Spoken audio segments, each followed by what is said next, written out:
두 사람에게 전화를.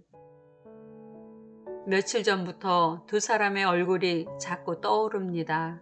맘먹고 오늘은 꼭 안부전화 하리라 결심하지만 에이구, 나이 탓인지 생각이 미칠 때면 전화번호가 없거나 시간을 놓쳤거나 해서 계속 연락을 못했습니다.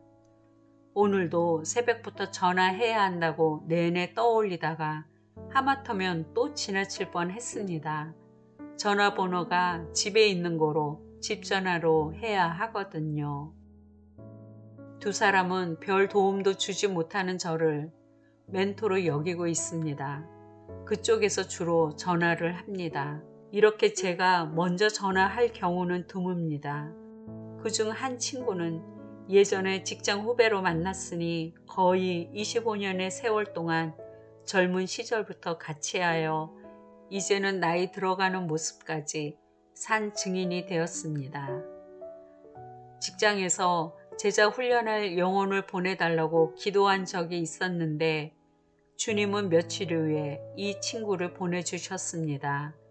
그 당시 큰 교회에 다니고 있었지만 여전히 진리에 목말라 하면서도 무질서한 자신의 모습에 회의를 느끼던 차에 저에게 배우고 싶다며 온 것입니다. 성숙하지 못했던 저로서는 열정은 있지만 예민한 그 친구를 돕기에는 참 부족해 갈등도 겪었습니다. 그래도 그 친구는 우리 교회로 옮겨 몇 년 훈련 받다가 직장을 정리하고 결혼 대신 신학교를 택했습니다.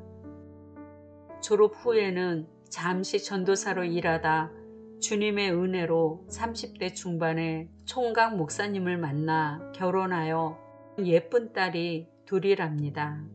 지금은 지방에 내려가 가정교회를 다시 시작하려고 준비하고 있습니다. 같은 사모지만 그녀는 십자가의 길을 톡톡히 가고 있습니다. 전화를 하니 남편 되는 목사님이 받으셨습니다. 아내가 금식 기도 중이라 대전의 기도원에 가 있습니다. 얼마나 힘들면 일주일이나 금식 기도에 들어갔을까요?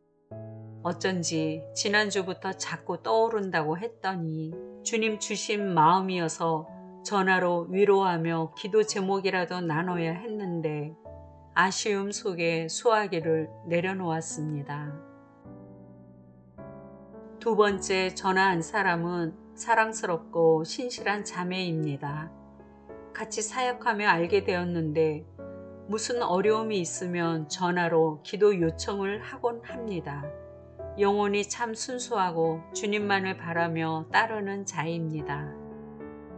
하나님은 더 큰 사람으로 만들기 위해 고난의 여정을 거치게 하시듯 자매님 역시 30대 초반까지 많은 고난을 받게 하셨습니다.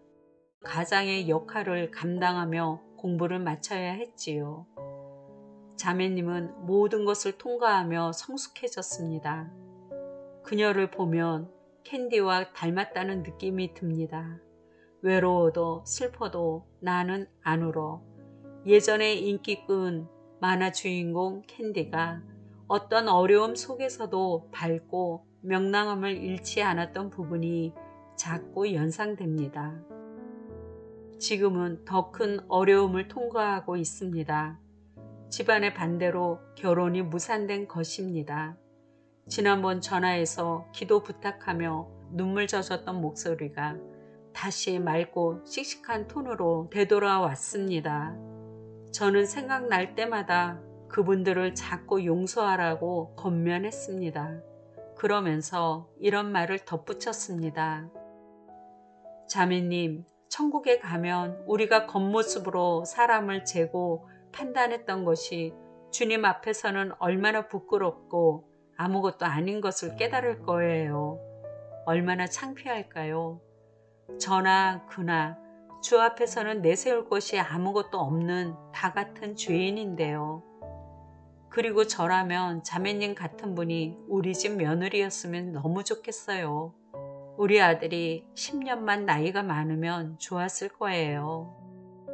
사모님, 아침에 사모님 전화 받으니 기분이 너무 좋아요. 감사해요. 자매님은 즐겁게 전화를 끊었습니다. 저도 가슴이 따뜻해졌습니다. 주님이 마음을 주실 때 전화도 바로바로 해야겠습니다. 나이 탓도 건망증 탓도 이제 그만